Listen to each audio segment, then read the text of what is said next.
Oh, hi. I didn't see you there. What did you think I did all summer? I just stared at this thing. Sorry. Hey everybody, listen, it's summer, and I'm having a very good time. And I haven't spoken to you in a long time, so I haven't had a great time because I've missed you very, very much. Now I have to confess, hockey fans, I was planning on making a video, but I thought, why not hold it hostage for a good cause? And that very good cause is Easter Seals Ontario. If you've been here a while, I'm sure you've heard me talk about them before. They are a charity for kids with physical disabilities. My family has actually benefited from Easter Seals from when I was a kid. My sister Rachel has cerebral palsy as well as autism and other challenges, and Easter Seals was amazing to my family when I was a kid. Apart from helping people get access to motorized wheelchairs, just non-motorized wheelchairs. My sister's was $800 and they helped provide funding for that, and we went to Easter Seals camp. And it's very difficult to get out of the house as a family sometimes when you're dealing with these challenges, and what these Easter Seals camps allowed was for families to get out and have fun in an accessible environment. For the past 2 years, I've played in the Eric Lindros Celebrity Hockey Classic, where we raise money for Easter Seals Ontario. And if you've seen on Twitter or Instagram and Facebook, I think I posted too, but I'm trying to raise money once again for Easter Seals Ontario. We have until November 14th, I believe, is the deadline, but a link down below. Better late than never. We're almost at $1,000 already. I wanted to raise an additional $500 so that I can make a video today, and you guys answered the bell big time. I think we've already raised like $800 today alone. So, because you're awesome, what do you want to talk about? Here we go. How have you been doing? Been doing well, man. Been missing the guys, man. Been missing Adam and Jesse from the podcast. We only do it once a week now, obviously, but we're going to be recording another one tomorrow, I believe, and I think we have a guest. I think it's going to be James Myrtle. But just ending this past week, I did 3 straight weeks of radio. It was a week of 9 to 12 with George Russick. Then it was a week straight of my finger cracked. Then I did the mornings, which was 5:30 to 9 a.m., getting up at 3. I think I've already been through this. George Russick and Hugh Burrell for the first 2 days, Ashley Docking and Hugh Burrell for the next 3 days. Then I didn't have radio this past Monday because we recorded a podcast, but also I was shooting video with Coach Jeremy, How to Hockey. Jeremy Rupke. He was basically teaching me how to skate, and that was a lot of fun. And then the final 4 days of the week, I was doing radio from 9 a.m. to noon with Scott Macarthur, and it was amazing because we basically did not get to know each other before the week began, like at all.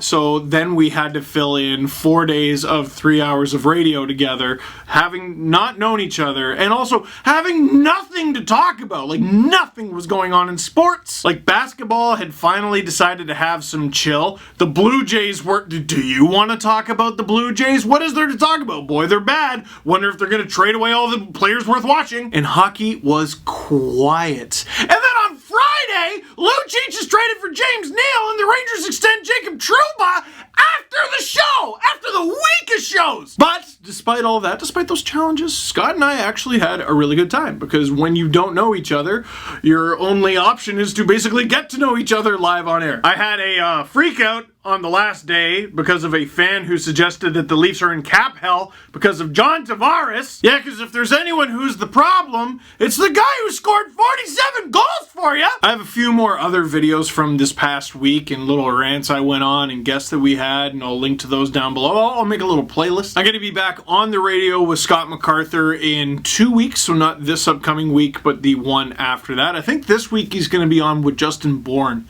I want to say he's doing the mornings, actually. I forget. Things are in flux, but in 2 weeks, we're going to be doing 9 to 12. I think it's actually going to be me, Scott Macarthur, and Justin Bourne. So if hockey feels like going bananas again like it did on Friday night, maybe wait a couple weeks and, give us a hand, please. But Scott Macarthur just had a huge weekend, and it wasn't because he was on the radio with little old me, that's for sure. I'm sure you saw the video going around Twitter, and he has a longer version on YouTube, which I highly recommend you watch.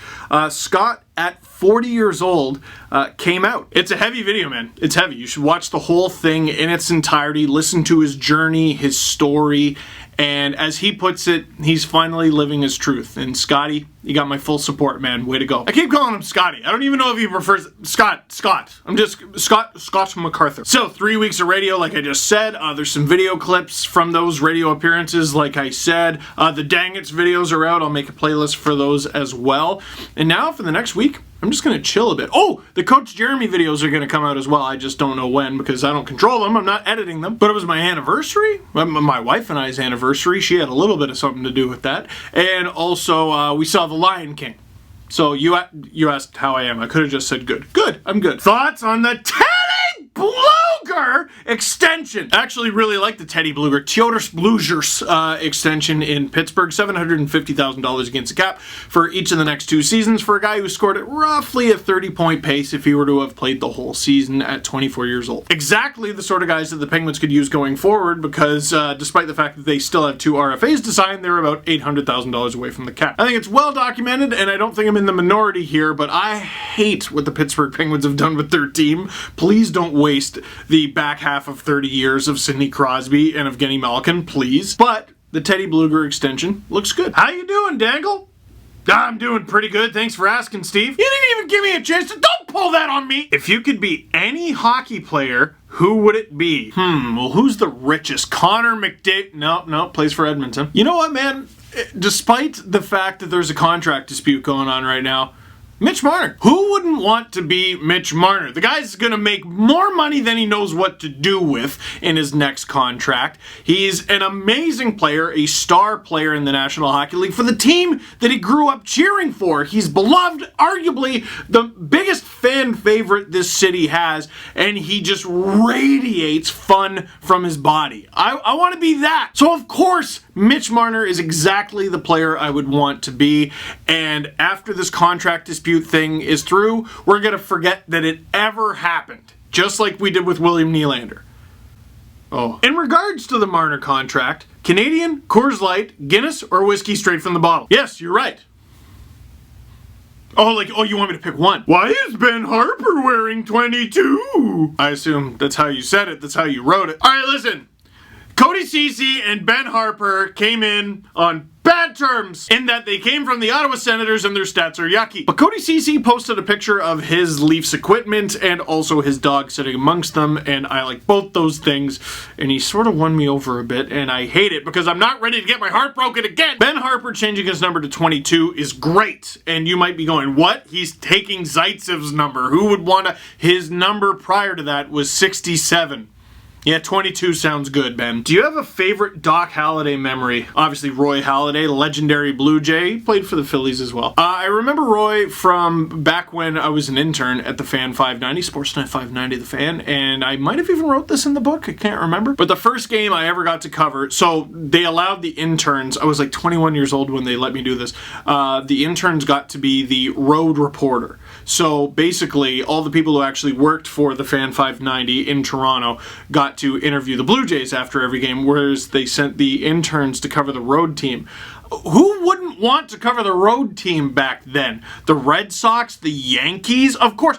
When the Cincinnati Reds came to town, I got to talk to Ken Griffey Jr. And by talk to him, I mean hold a microphone in his face. I was too terrified to ask anything, but the people around me talked to him. My first game was 14 innings long. They had to call on AJ Burnett, who was a starter, to come in relief. They lost, and because the game went so long, I actually missed the last train and had to crash at a friend's place. And of course, that friend was out of town, and they just had one of their roommates leave the door unlocked, but they didn't tell the other roommates because they were asleep, so I was just hoping to not go into that apartment and get smacked with a frying pan because there was an intruder breaking into their apartment. So naturally, I was a little trepidatious about my second game. So, nervous intern, just trying to make conversation. I go, boy, I hope this game doesn't go 14 innings like the last one I went to. Barry Davis, if you know him, just turns to me and he goes, Roy Halladay's pitching tonight. We'll be out of here by 9:30. And that game that started at 7:07, I'm pretty sure was done by 9:22. Roy Halladay was a legend for the Toronto Blue Jays, legend in the sport.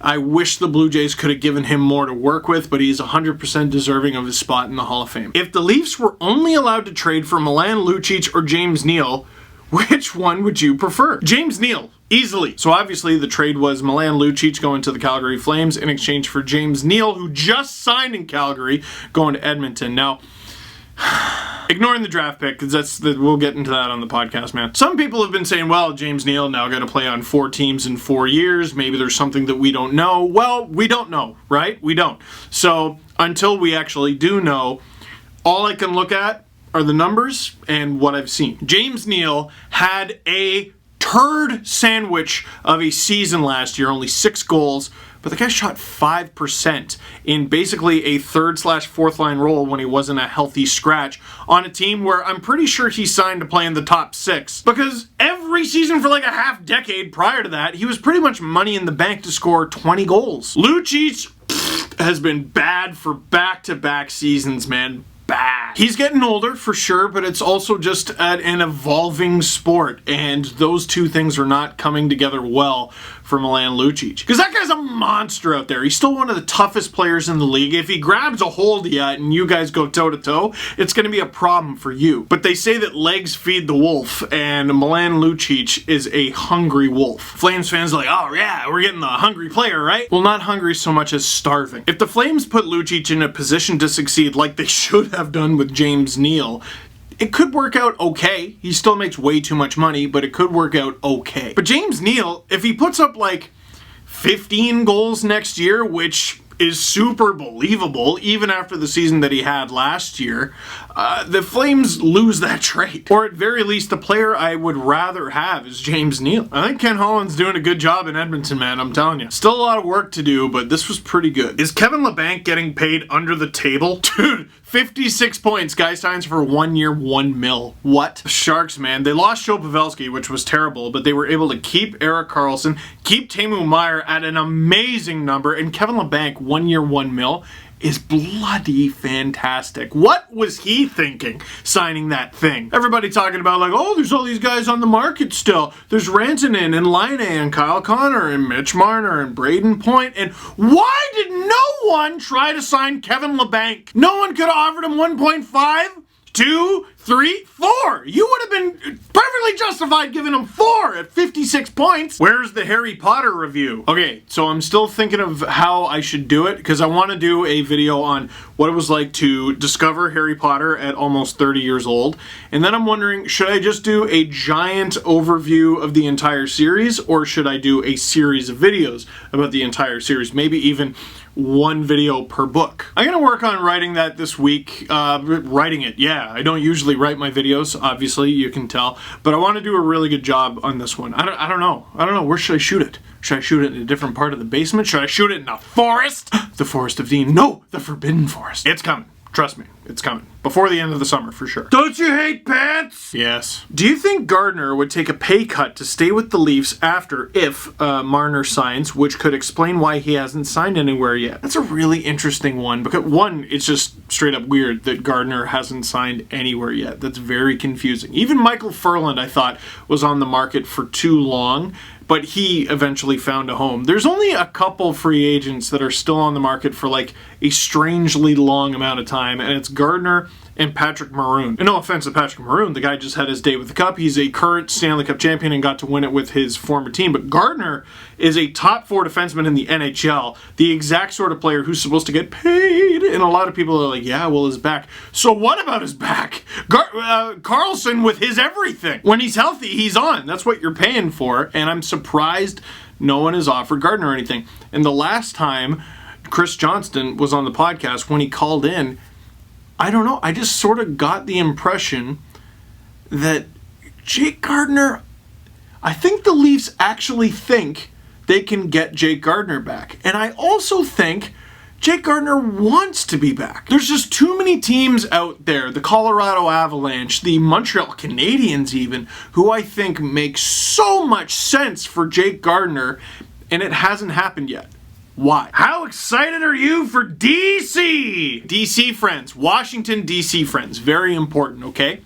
Tomorrow, you're going to want to go to RussianMachineNeverBreaks.com. That might be today by the time you're watching this. RussianMachineNeverBreaks.com. Capitals blog, they do a fantastic job and I love them.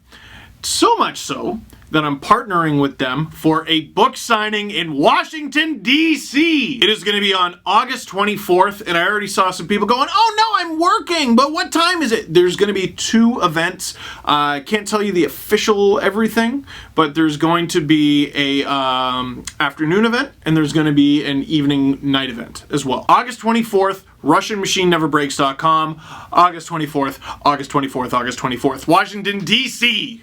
I'm going. Not a question, but just wanted to say, as a former Easter Seals kid, thanks for everything you do for the charity and organization. That is a great note to end on, Joe. Thank you very much. And I am trying to raise money for Easter Seals. Rachel's Raiders will ride again this year. And this time, we might even win a game. Or at very least, I'll try to be a goal suck. And if we lose 8-1, I don't care, as long as I get the 1 for my team. Rachel's Raiders, Easter Seals Ontario, link down below. Let's do this. I'm trying to raise $50,000.